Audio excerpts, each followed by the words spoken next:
पत्नी में इतना स्वाद मिल जाता है, पुत्र में इतना स्वाद मिल जाता है, पैसे में इतना रस मिल जाता है कि हम पत्नी, पुत्र, परिवार, पैसे में, पद में, प्रतिष्ठा में बड़ा रस मिल जाता है, हम यहीं उलझ कर रह जाते हैं। हमें लगता है कि पद प्रतिष्ठा पा गए, सब पा गए, लेकिन ये ना भूसे की तरह है।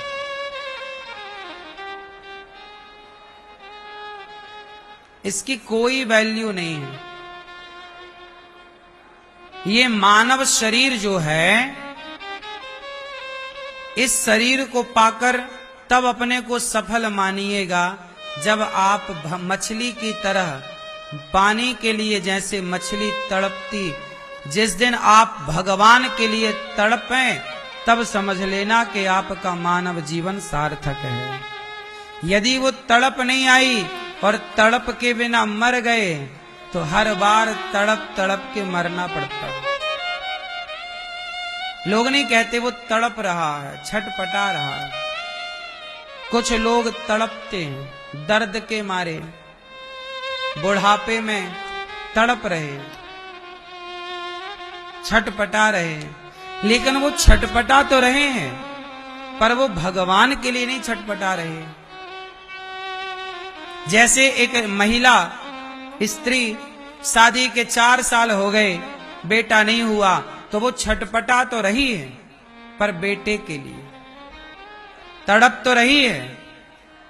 बेटा नहीं होए तो स्त्री और पुरुष तड़प जाता है कि एक बेटा तो हो जाए, तड़प जाता है एक पुत्र के लिए जितनी तड़प बेटा और बेटी को पाने के लिए है।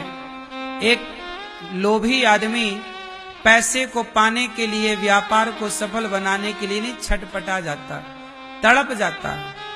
ठीक है, ये भी तड़प अपनी जगह सही है कि आप सफल बने, पैसे कमाएं, लेकिन पैसे के लिए तो आप तड़पे, परिवार के लिए तो तड़पे। क्या इतनी तड़प कभी भगवान को पाने के लिए उठी? चलो 1 माह पैसे के लिए तड़प लो, 1 साल बेटे के लिए तड़प लो, तो कम से कम 1 दिन तो भगवान के लिए तड़पो।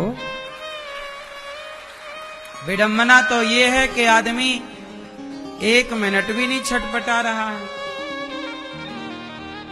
स्मूथली जीवन चल रहा है, आवश्यकता नहीं है ना, उसे लग ही नहीं रहा है कि हमें भगवान की आवश्यकता है। हाँ, आजकल लोगों को भगवान की जरूरत कहां पड़ती है? अपना काम निकलवाने के लिए याद तो आते हैं भगवान, पर दुख में सुमिरन सब करें। भगवान को याद लोग कब करते हैं? जब क्या हो? दुख आया तो भगवान ही याद आते हैं। फिर सुख में करे ना कोई, सुखी है तो कहां कोई भगवान को याद कर रहा है? और सुख में सुमिरन करें तो दुख काहे को होए? यदि सुख में ही पुकारें तो दुख आए ही क्यों?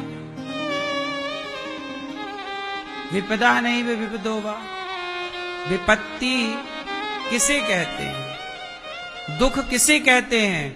भगवान को भूल जाने को दुख कहते हैं, भगवान को याद रखने को सुख कहते हैं। इसलिए आप काम करो, पैसे कमाओ, पर भगवान को ऐसे ही याद रखो जैसे मछली पानी को याद रखती है। कृष्ण हमारे कौन है? प्राण। भगवान के बिना हम जी सकते हैं क्या?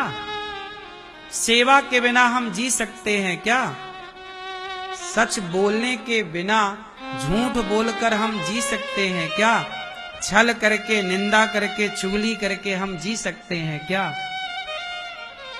लेकिन लोग जी रहे हैं, 2-2, 4-4 घंटे लोग निंदा चुगली कर रहे हैं।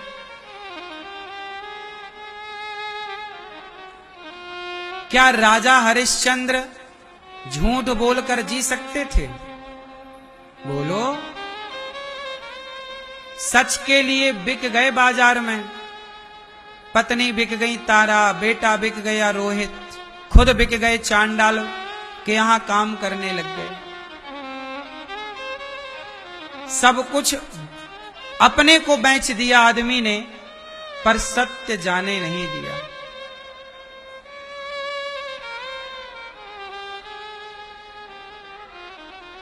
क्या हरिश्चंद्र झूठ बोलकर जिंदा रह सकते थे?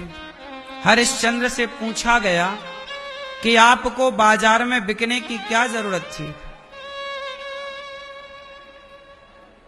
स्वप्न में देखा उन्होंने कि मैंने सब कुछ दान कर दिया, तो जागे तो सचमुच उन्होंने कहा सपने में दान किया तो मैं दान कर दूंगा, सब दे दिया।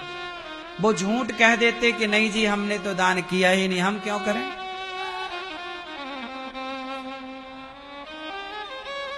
क्यों दान करूं मैं? हरिश्चंद्र कह देते नहीं। हरिश्चंद्र बोले कि मैं झूठ बोलूंगा तो अभी मर जाऊंगा, सच बोलूंगा तो भले बिक जाऊंगा, पर सच बोलकर जिंदा रहूंगा। जब तक जिंदा रहूंगा तो अपने से नजरें मिलाता रहूंगा। झूठ बोलकर जिंदा, झूठ बोलकर जीवन भी जीवन है क्या? देखो इस तरह की ईमानदारी। इसलिए आप लोग भी अपने आप को भगवान के आश्रित करो। जैसे मछली पानी के आश्रित है, ऐसे आप धर्म के आश्रित रहें। किसके आश्रित? धर्म। भगवान, सुनो, भगवान का मतलब ये नहीं कि भक्ति और भगवान मंदिर और पूजा नहीं। तुम जो धर्म का पालन कर रहे हो वो धर्म ही भगवान है। रामो विग्रहवान धर्म।